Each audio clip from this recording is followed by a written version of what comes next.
write down the milestones in your life is going to do an amazing thing, because now you're aware of epic things that have happened in your life. And it doesn't have to be amazing. It's not like you have to like start a company. You didn't have to invent anything or create world peace. It's just like, this is the first time I had a boyfriend, when I asked for a raise and got it, or quit my job because I wasn't getting paid a lot, or I traveled by myself for 10 days and that was something, or I took a walk and now I love walks and it started here. When we start to do this, then we start to align ourselves towards this. So when it comes to a strong vibration, most people think about things like love, but what actually is the strongest, highest vibration is authenticity. And authenticity and alignment, I think about as synonyms. You are authentic if you are in alignment. And alignment comes with presence. And so if we're not in the present moment, if we're in the future or the past, we are not in alignment with the present moment, which means we are not authentic, which means we are not vibrating at our strongest, most powerful, greatest state of existence. And so there's a whole bunch of things, there's a whole bunch of distractions and distortions that are attacking us really nowadays that take us out of presence. And so if you guys know, hey Sherry, if you guys know that presence is the state where you are able to change everything, drop a 1 in the chat. If you know the importance of presence, if you know that if you're fully present, your entire energy will change instantly. And what we're going to do is I'll give you guys some exercises that we use in SelfExpansion.app, which is I produce a weekly practice every single week. But I'll give you guys some examples of exercises that you can do now to bring you into the present moment. Because if we're ruminating into the future, right, we're in a state of anxiety. Or if we're thinking about things in the past, then we're attached to the traumas of the past. Good, lots of ones. Where are you guys coming in from? And if you'd like to drop a comment on if there's something going on in your life that's taking you out of the present moment. For me, it's the birth of my daughter that just happened a few weeks ago.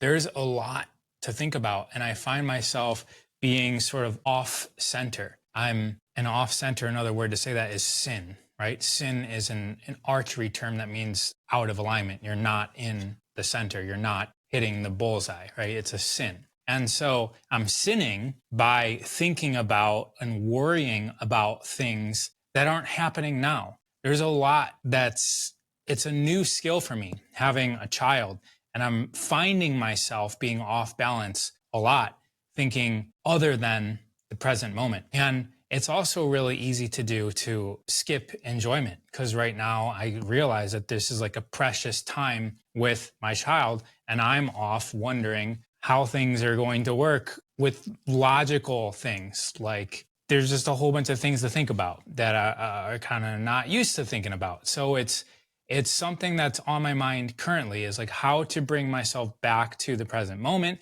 because that's where I am the most aligned, the most abundant, the most myself, right? The greatest version of myself. So we've got UK, Toronto, Illinois, Sweden, Epsom, UK, Florida, Wales, congratulations, haha, Texas, juggling school and work and life. Devon, man, there's a lot of people from the UK. Rio de Janeiro, cool, I've been there twice for weeks at a time. Silent treatment from my father. That's interesting to have to deal with. Congratulations. Juggling, helping my daughter with her kids and my marital relationship. Parents' deterioration, it's happening now for sure. And guys, putting out there what's going on, I'm going to also start with an exercise having to do with a timeline. So we can use things like the past and the future and bring them into the present moment in a way that's beneficial, as opposed to bringing our past into the present moment in a way that distracts us from the present moment. Australia, Norway, Australia, Belgium, Louisiana in Spravato treatment. I don't know what that is. Spravato treatment. Tell me what that is. Jesus, Juliet, Jesus, however you say that. UK paying off debt and money issues, right? Cape, Eastern Cape, South Africa. Atlantis, says Danny. Atlantis. We talked a lot about Atlantis on Monday with. Okay, so coherence is another word. Psychophysiological coherence was coined by the Heart Math Institute. Psychophysiological coherence. Psychophysiological coherence. Psychophysiological coherence. So Heart Math was saying like basically head, right? And psychology has a lot to do with the mind, but I would even say like psyche. Psyche is more about it. It actually includes the emotions. So psyche is the emotions, thoughts, and physiological would be like body. Their primary part of the body was heart. And then coherence means that these are communicating coherently. They're strong. And there's an interesting study where they looked at people in apartment buildings and they realized that the ones that had the strongest psychophysiological coherence, which means that they had the most alignment between their head brain and their heart brain, had the strongest impact on the apartment of those in the apartments around them. So we could influence the emotions, the thoughts, and even the actions. That's me going on a limb saying that.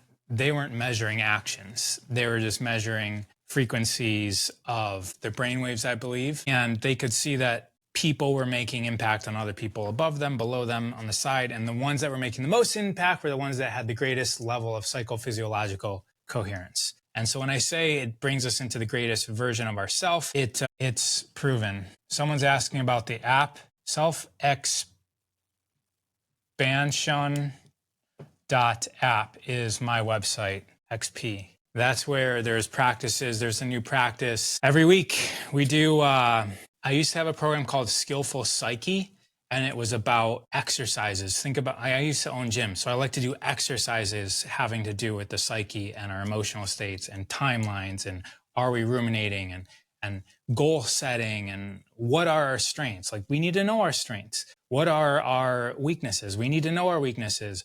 Can we get that all on paper? Are we able to sort of manipulate our arrangements of these things, our strengths, our weaknesses, who our allies are, and do so in an exercise fashion so that we build coordination. And with coordination, we can steer our ship.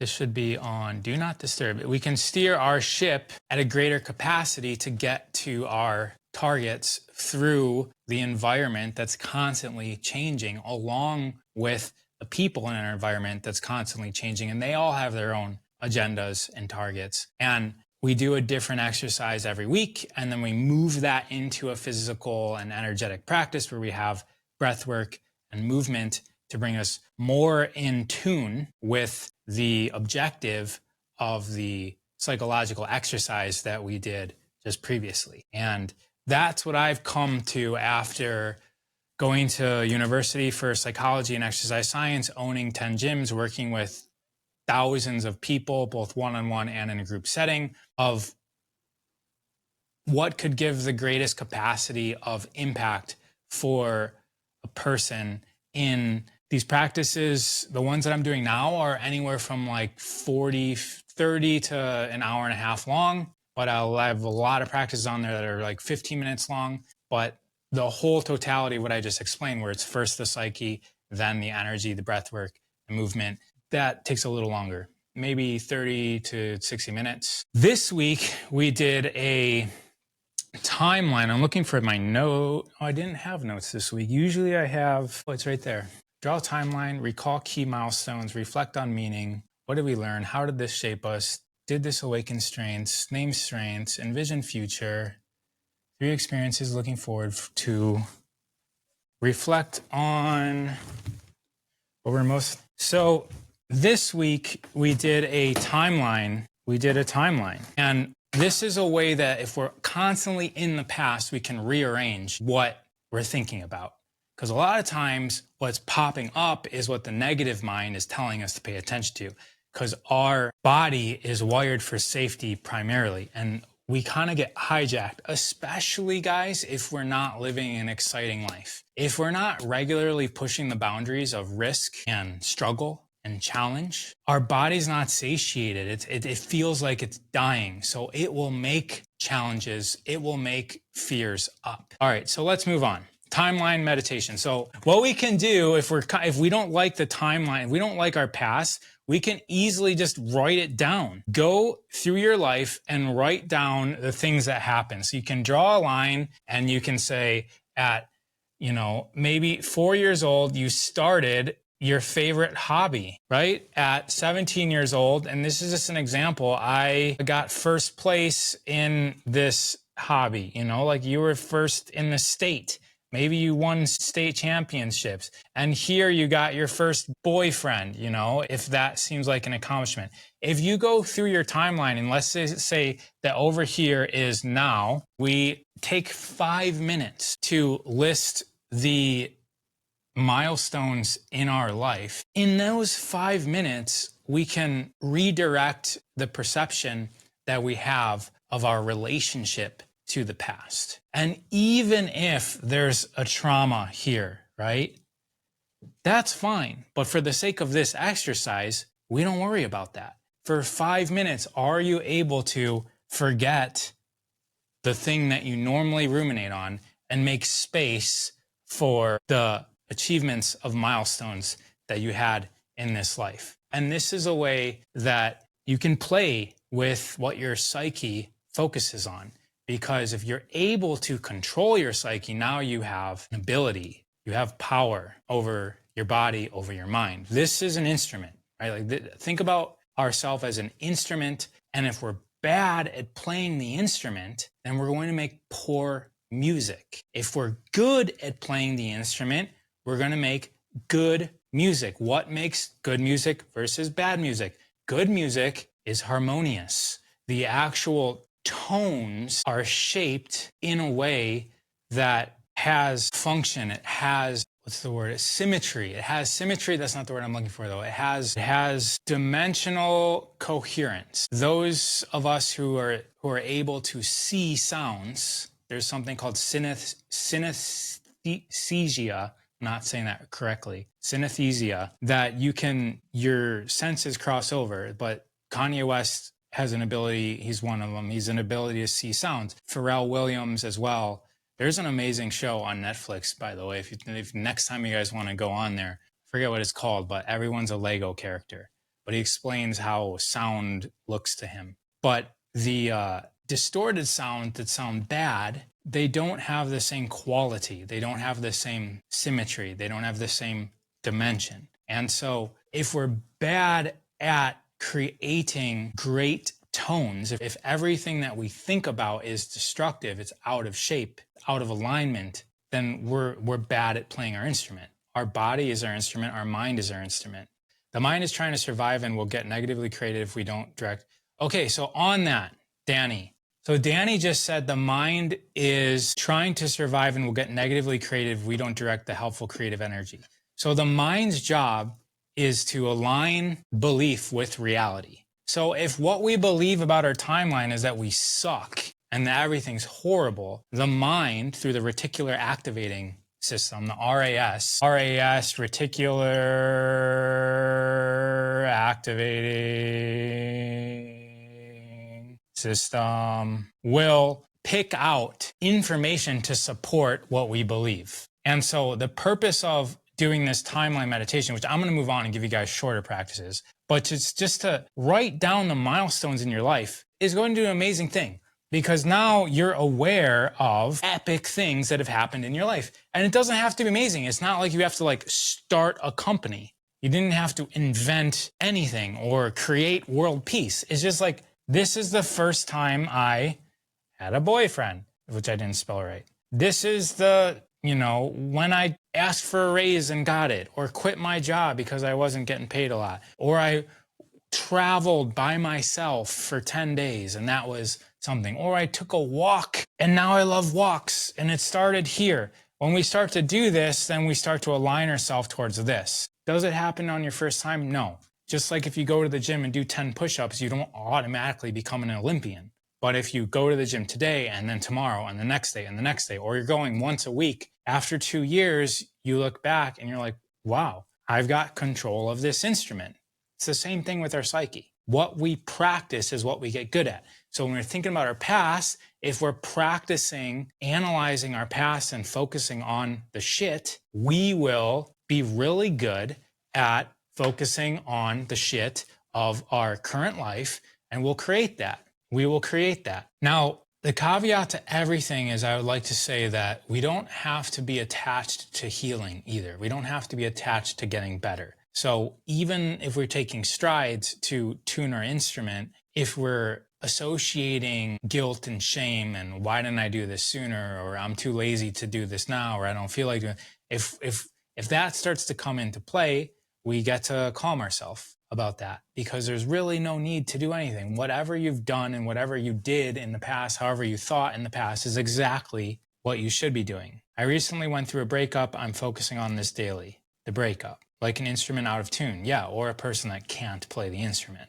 Okay, so that's like how to take the past. Now let's talk about the present moment, because I don't think I need any of this. In the present moment, oh, it would have been cool to do something on top of that timeline. I like writing on top of things. In the present moment, that's where this like heaven scenario is found. Let's call this the present moment. Here we have choice. To me, that's a godly trait. Think about the essence of what we call God, right? That apparently is flowing through us and is us, right? I'm not necessarily saying we are God or I am God, but I am saying God is us. And every single religion, philosophy says that this thing is us. Doesn't make it that we are that. I won't say that, but you can choose that. But in the present moment, we have choice. We always have choice in the present moment. Something happened in the past, we don't have choice about that because we can't change it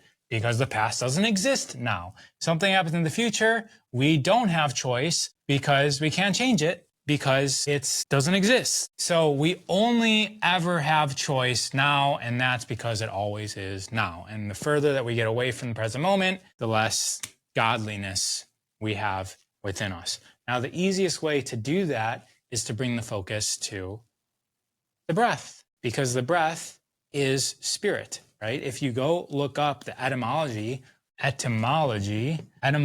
of breath, it's literally going to say breath is spirit. That's why the word in, what happens when you bring spirit into you? You inspire. What happens when you let go of spirit? You expire. The inhale and the exhale is the spirit moving throughout you. And you could even say this other word for Jesus, right? Yahweh, this word, Yahweh. You say that word without interrupting the spirit, the breath. There's no, like, think about the word mom. There's a closing, mom. There's like a mom. I'm just realizing now, it's like a womb you're putting around that word. Da, ta, ka. These are all, you're cutting off the spirit.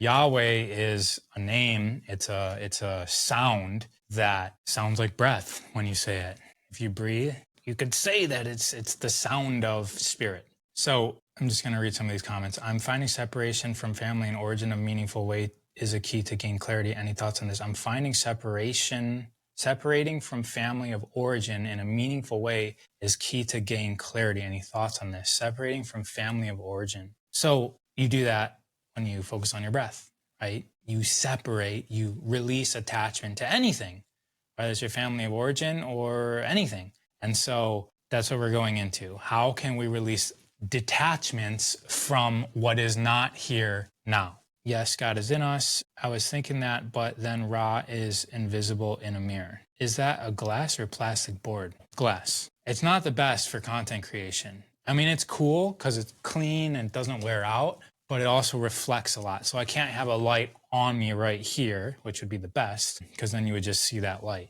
Thanks so much, Ra. Redefine our relationship with the past is similar to IFS therapy modality, providing an update to our parts relationship with the past experience. This update soaks through us in our consciousness and helps us move on from rumination. That's a good word, rumination. It's essentially the reason for depression and anxiety. In the crucible of now, Scott says, render yesterday into tomorrow's light. Yeah, happens now. Exactly. Breath in, ya, breath out, way. Breathe. Just for one moment, feel the breath. That's the kindergarten version of it, right? Where you close your eyes and you just focus on the breath. And you'll realize that it's not you breathing. If you controlled that breath as you focused on it, release that and just observe the breath. Observe the breath. Take your fingers, take your index and your thumb, and just put them together. And did that make a change in your breath? Observe the breath. So you just made a change in the circuitry of your body and you notice a difference. When you're going through your day-to-day motions, let's say you're an athlete, are you able to observe the breath while you're doing your sport? Again, this is just a practice. It doesn't mean do this in the middle of a game, but think about how if we know how we're breathing, not that we need to always be aware of it, but if we know how we're breathing, we are a better instrument. We have better control of our instrument because we know what it's like. That when you get to the bench after the shift, I played hockey, so we always change on the fly. So we sprint for like 45 seconds all out, maybe a minute and 15 seconds, maybe 90 seconds on the long end. And then we jump over the board and then we're on the bench and we're just huffing and puffing to get that air in. Instead of just thinking more, are we able to just let the body make its own decision? Now, the first grade version of that is realizing that it's actually not you breathing. It's spirit, right? It's coming in and out. You think you're controlling that? If you're controlling that, you're further away from godliness than if you realize that you are being breathed into. The universe is blowing air into you. You're receiving much more than oxygen. You're receiving prana, what the East calls prana, chi, ki. And rather than just observing your breath, you're observing what the breath is carrying. Are you able to feel the gifts of the breath? This force, this energy that's being breathed into you, are able to feel that energy exchange. And then you eventually realize that you aren't even the thing that's feeling. The thing that's breathing you is the thing that's feeling the breath. That is you. This is really good to do when you're eating. You put the food in your mouth and you taste it fully. And then you realize, or then you play with the experience and you think to yourself, what if it's not me tasting this? What if it is something greater than me? What if it's my highest expression of self? What if it's God tasting this food? And it's almost like you open up a channel to being one with Source, one with God, by experiencing life through the lens of the Creator. It's not you breathing what? So you just do this with the swallow. Just open up that channel to the heavens.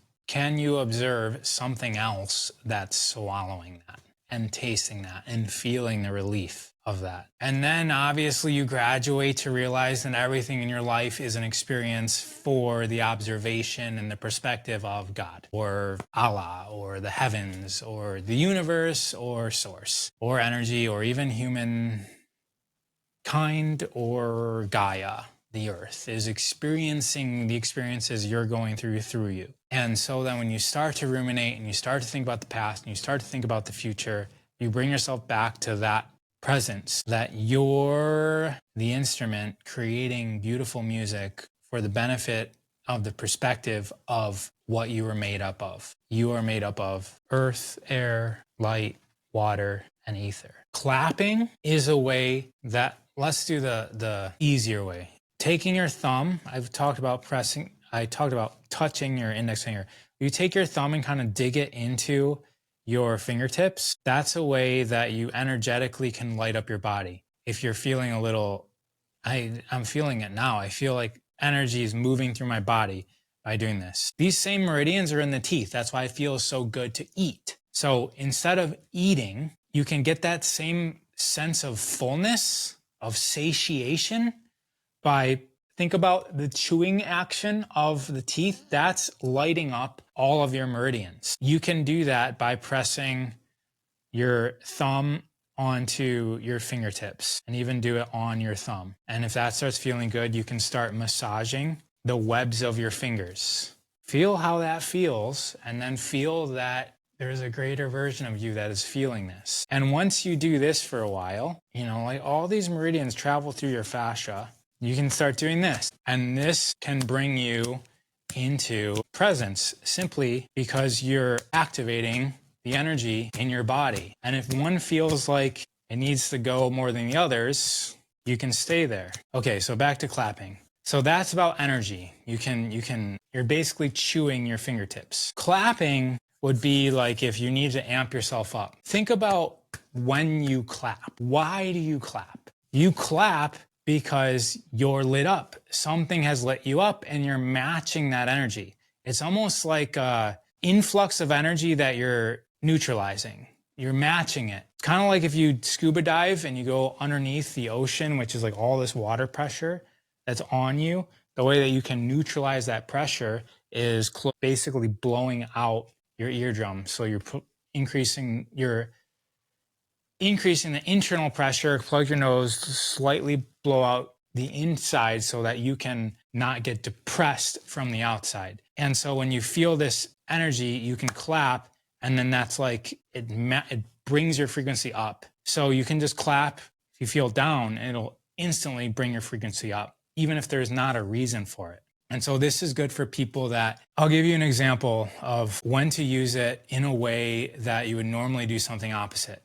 So let's say you're super stressed out, and the reason why I know this is because it's happened to me recently, and it hasn't happened in such a long time. But like I said, new child, there's like a whole bunch of new things to think about, new stresses, and I'm finding myself like, wow, I haven't been in this zone in a while, and so I need to reactivate some techniques to get my instrument back in tune. But let's say you just get done driving somewhere. Maybe you're coming home at the end of the day and you park your car and you just like, almost like you go into like self-pity, like you rub your face, or you just like, you kind of pout. So like in a pouting circumstance, instead of doing that, the alternative, the other side of the spectrum, if you'd like to just kind of get out of that quickly, is just to clap. Just clap. Because think about it. Clapping is the opposite of that whiny experience. And so you can completely neutralize that by clapping. 10 quick claps will do that for you. When we see past the lie fed to us, we can see this truth. Absorption into the object of contemplation.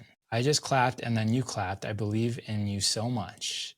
A summary of something I often spell out to friends. I tell people that when I really love something, I feel it in my teeth. That's cool. I will research further meridians in the teeth. Thank you for these gems that align with my Healing as Voltage. Jerry Tennant on YouTube talks about the fascia being superconductors and the teeth being the switches of the energetic meridians. There's a whole field of dentistry called biological dentistry that supposedly pays attention to this. However, you got to be careful with these holistic and biological dentists because it's just a certification or a term that they can use because they know people might be looking for it. So like we went to a biological dentist in Santa Barbara, and she just wanted to take out my wife's wisdom teeth, like for no reason. And we're like, okay, we can't trust this lady anymore. But that's a true story. So I'm not going to say who it was, but it's like, it just let us down a little bit because the wisdom teeth are connected. I mean, it's mostly to like the stomach, digestion, the wisdom teeth. And dentists just love taking them out because it's a lot of money that they get. And then also it's easier for them to clean for the rest of your life because they don't have to clean those last 4 teeth that are way back in the back. Those last 4 teeth are they're called wisdom teeth for a reason. How do you know who to trust? I mean, you don't. Obviously, you just have to know to trust your gut. It's just solidified me. I'm not going back to that dentist. Like when things happen that you know are like, that doesn't seem right. And it's just constantly there in your mind. And I haven't been back after this happened, but it's still kind of like, anyways, there's a lot invested into establishing a relationship with somebody, and it hurts to kind of like let that go and start over again with somebody else. But we all know, right? And there's that age-old wisdom that comes out of Silicon Valley, which is hire slow and fire fast, right? Like when you know things are wrong, get out soon, and then take your time to decide on the next one. Wisdom teeth are connected with heart issues also. I am a dentist. Says Cardilanu. Completely butchered that name, if it's even a name. Thank you. So if there is a problem on, they can trigger health issues. So if there is a problem on them, they can trigger health issues. Yeah, almost all health issues are associated with teeth. I believe, I don't know if it's him. There's another documentary on YouTube called Root Cause. You guys should all watch that, having to do with teeth, if teeth is interesting to you. I believe it's in that documentary they talk about the relationship with the C word that ends with answer. Any healing practice towards myositis and lupus? I don't have anything specifically except get your body as healthy as possible. I'm not so much into allopathy, which is like addressing a labeled concern. Like there's something wrong, so there's a label, and then we address a solution to that label. I'm more into holistic, make your whole body healthy, and then it'll have a fighting chance versus anything. And that's just my specialty. There are other specialists that's special in allopathy, whether it's a doctor or even like a naturopathic doctor, or like they're going to be able to be better able to answer that question. I do that with, going outside, that's free, and then making changes in the diet. A functional diet needs to do 3 things: nourish, detoxify, and repair. So start looking into nourish, detoxify, repair. Most people are only focused on one of these at a time, right? Nourish, that would be like eating high quality foods. Detoxify would be like cleansing, quality, purity foods. Would be like, like bodybuilders focus on protein, and then also things like fasting, increased repair because of autophagy in your body accessing its own stem cells. And so make sure your diet's doing all of these things. You're facilitating detox, you're facilitating repair, and you're constantly nourishing so your body has the components to repair and detoxify. Look into your organs. What do your kidneys do? What do your liver do? What does your skin do? Make sure that you know the components of your body. What is the purpose of skin? When you start actually relating to your body, like what does the liver do? Most of us know things like what the heart does and what the lungs do, and even them is a little bit subject to what we were taught in school. The heart isn't necessarily a mechanical pump like I was taught in school. It works a little bit different. It's a little bit more dynamic, but that's okay. Everything's going to be layers of getting more and more dynamic, both simple and complex at the same way. But know what the components of the body does. What does your thyroid do? A lot of us know what the brain does, right? But there's different parts of the brain. You don't have to get into it, but just know like what the main things do. Maybe you don't know the purpose of testicles or ovaries. Know it so that you are coherent. You know what the purpose of all of this stuff is, because old age is caused by the deterioration of these organs. So once again, what's the purpose of skin? And you'll start to realize that skin has multiple dimensions of purpose, and the reason why we're attracted to certain things in other people have to do with the functionality and health of the organism. It's not necessarily just because somebody's sexy. Like, why are they sexy? Why is it magnetically attractive for others to want to crave procreation with this thing? Is there a function diet to hydrate fascia, specifically pericardium and cervical fascia? So guys, if you go to raw_of_earth, I've rarely talk about this, but what I actually do, like what my actual for money profession is, I help people with this. And if you just DM me, DM the words ULT, I have something called the Ultimate Lifestyle Transformation. This is proven money back to transform your life. So we give a 60-day money back guarantee, which means you can use it for 2 months. If it doesn't work for you, it doesn't do everything that you hoped it would. If it doesn't literally transform your life in the best way possible, like you can return the empty packages, completely fine. But we have programs that for all sorts of things. We have 80 products. This is one of them. It's made to decalcify the pineal gland. This will give you prophetic dreams. So you wake up with like messages and wisdom. But Our main program, I'll send you if you DM me ULT, but there's a whole bunch of other products, specialty products or accessory products. But ULT is what's going to get your body in the greatest state of health of nourish, detoxify, repair, so that you have a fighting chance versus anything. And the testimonies we have are crazy. People with depression, like 5 people in their family commit suicide, and super low levels of serotonin, and that all gets turned around when your diet is functional. So we don't necessarily need medicine. In medicine, I don't necessarily have, it's not that I have, so Western medicine has a part. Western medicine, so here's the issue that I think everybody needs to know about medicine. And just like the body, we need to know what the kidney does. What does the kidney do? What does the liver do? What do our gonads do? What does our skin do? What's the purpose of our rectum? Do you guys know what the purpose of our rectum is? It's not just a funny word, like it actually does something. What does it mean if we're constipated? What does it mean if we have diarrhea? So here's the thing with the Western medical system, at least. So I could talk forever about studies and the fallacy of studies, but the main thing I want to bring up is, like, let's say it's possible for 2 out of 100 people to die. So 2 out of 100 people, according to a study, is going to die of something, some issue.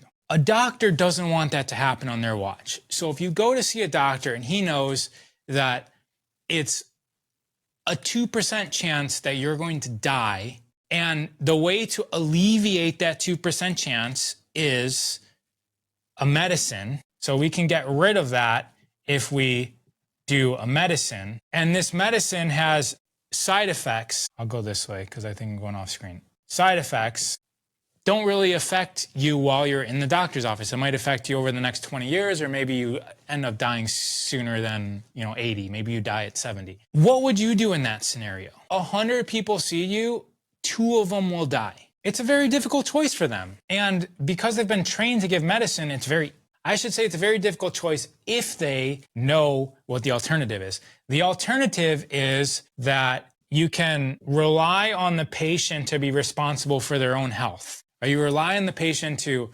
move, to pay attention to their breathing, to let go of guilt and shame, to forgive their relatives that did them wrong when they were younger 15 years ago, to quit paying attention to the TV, to know their body and how it works, to make proper food choices, to do something that is simple, but they have to spend money on, start looking into meridians, like fix their mercury in their teeth. So now you're like, okay, even if you know that makes it difficult. Like, do I trust this patient to take responsibility for their health? Do I just hope that they're not one of the two? Or do I prescribe the medicine? And most doctors are going to choose this, to make sure that you're not going, like, this 2 doesn't exist, that chance of you dying doesn't exist. And so then you get on medicine, even if there's side effects. Because from a doctor's perspective, and I'm not them, but this is me from a balanced Libra perspective, looking at their side and being like, oh, this is why they're doing it. Because I'm like, these people can't be giving people all these medicines with these side effects, knowing that they have side effects without there being a reason for it. This is what I've come up with. So the side effects, they would rather, and again, this is me going on a limb, assuming, all right? Ass out of you and me.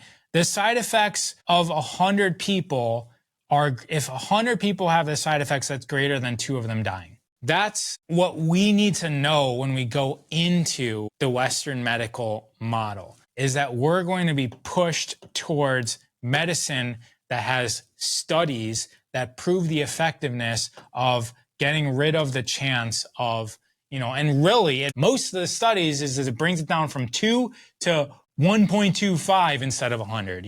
That's actually what's happening. It's not like it ever reduces it. And some of these bring this up to 4 out of 100 die of not the thing that they came in for, but they died because of the medicine, which that doesn't even get looked at all, because that's usually associated with a side effect, which they don't even kind of think at that level. They just are, they do. But the concern, the thing that's on the table, is getting rid of this too. And so this is where I would recommend everybody live in. That takes responsibility, though. It takes responsibility.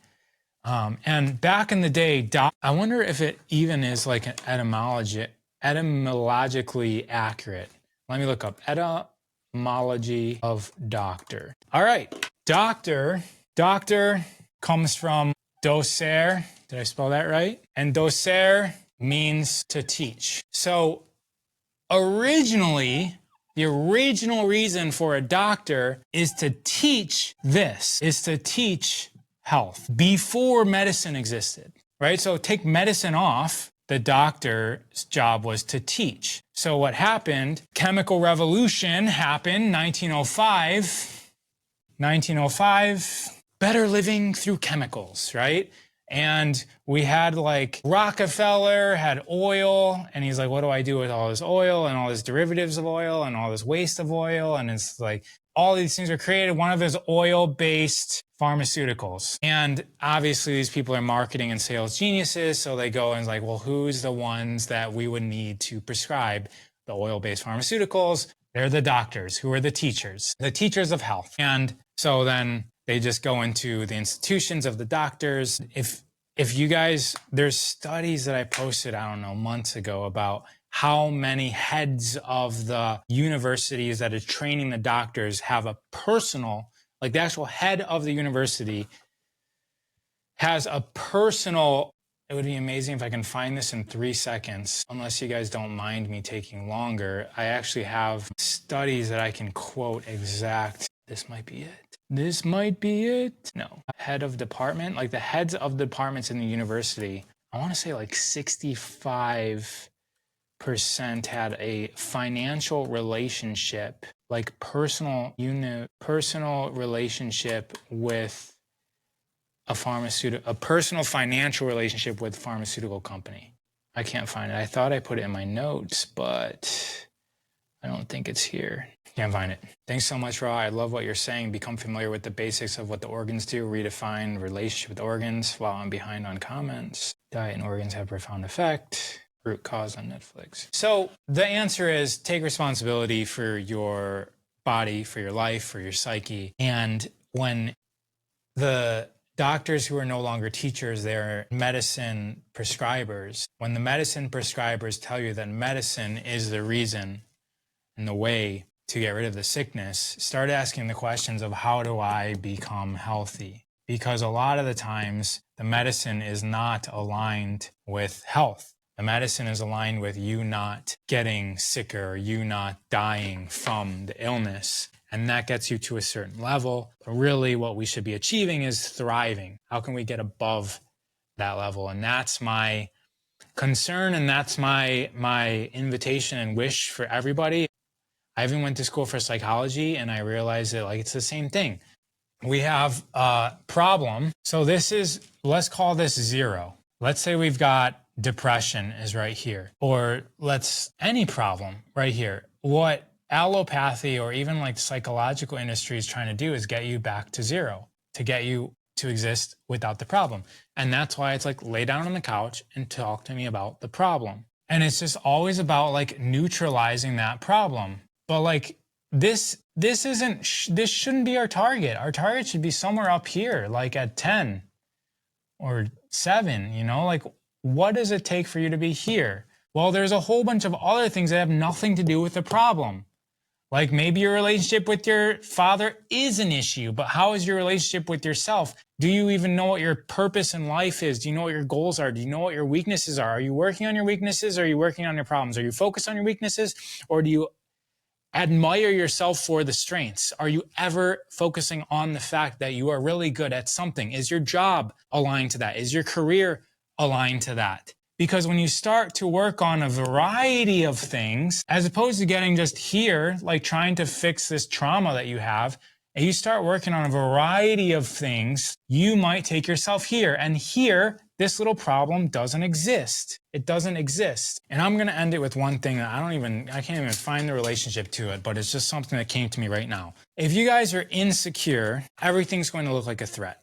So thinking about somebody who lives life to its fullest and is in a present state of awareness most of that time and has things balanced out, is happy with his contribution, that person is secure, right? You call that person a name, it doesn't really bother them. You call somebody else a name who's insecure, it bothers them. Why? Because they're not secure with their placement. They're not secure with themselves. So when you're not secure, everything else will be a threat, because if you don't have any security, anything can topple you over. And so you think it's this problem. That's the problem, because you've identified this threat as a thing that's harming you, when really it's your lack of security that's making this thing a problem. Because if you had security and balance and stability, it wouldn't effing matter whatever this is, whether it's a problem in your relationship, a problem with your past, anxiety about the future, whatever it is, with security, it resolves. So it's just like the diet thing, right? Nourish, detoxify, repair,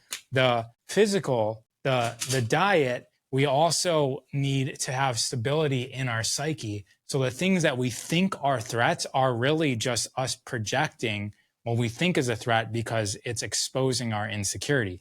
The question is, what is our insecurity? It has usually nothing to do with the manifestation of a problem, just like health, like where the thing actually broke. Like, let's say we have a thyroid issue. The thyroid's not the issue. The thyroid's the body breaking there or being super inflamed, trying to fix the issue with your lifestyle. Maybe all you do is talk hate. Maybe you have too many toxins in your diet. It's the lifestyle that causes the thing to break. If you have acne, the acne isn't the issue. The acne is actually your body trying to get rid of the toxins. It's the healing. The thyroid, the thing that broke, is actually your body attempting to heal itself. And so attacking the acne is not the issue. You go to like the source of that acne, and you start to realize that the skin is intrinsically tied to the gut. If the gut microbiome's out of balance, then you're going to get acne. So putting crap on your face is not going to fix the acne. It never would.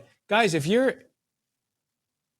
anywhere under 25 years of age, go look at the people that have acne. They're the ones that buy the most acne face wash. If that worked, then the people that would have the clearest skin were the ones that were using the most face wash. But that's not the case. The ones that use the most acne face wash have the most acne, because it, number one, doesn't work. You don't fix acne by attacking the acne. You fix acne by having your body healthy, is my point. And so same thing with our psychological problems. We don't fix it by focusing on that, because that just, at best case scenario, brings us to being a zero. And so we have to build security in the different aspects of our life so that the problem is just not a problem. It doesn't cause us to be off balance, and we don't view it as a threat, and it just becomes an experience we had or are having, and we're able to cope with it. Do you recommend any specific app to organize all your digital notes? I do not have a recommendation for that. So true, Ra, and it is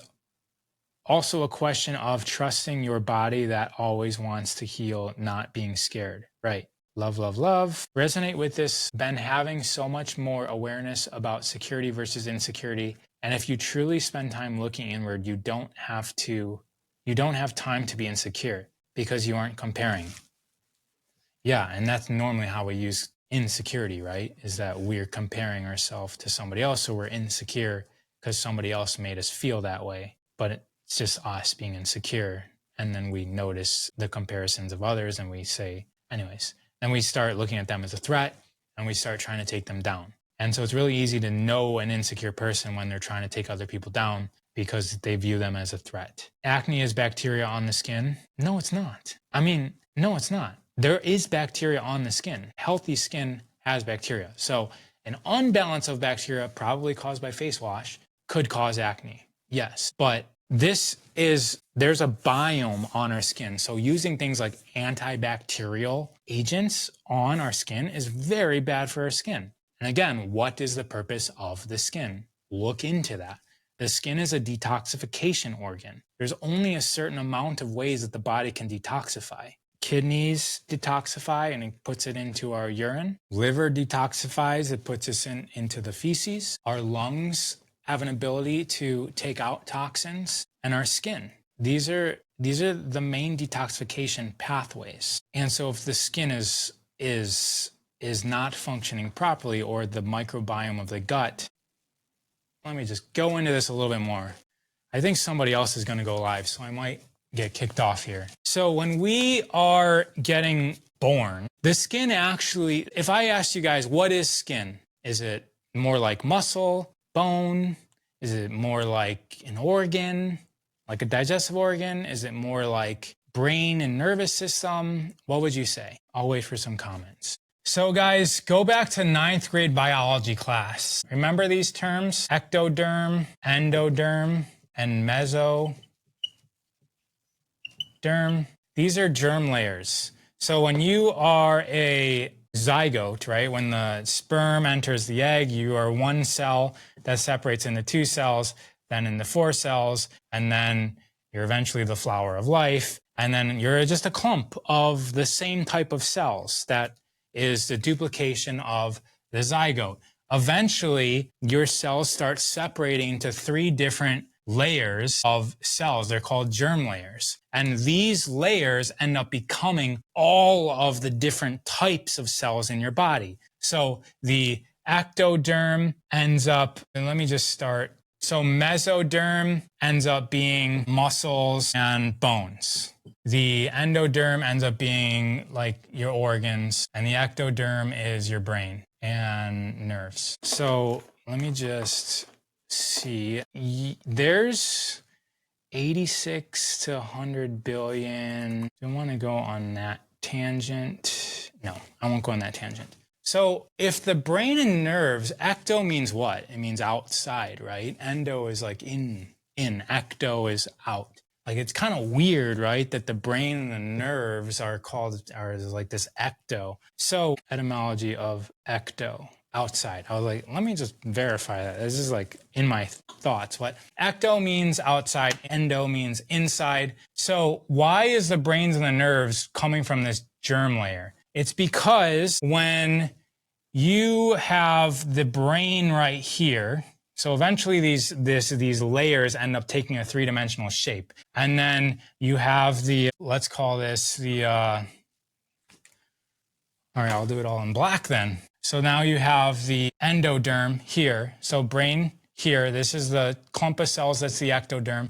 Then the endoderm, which will be the organs.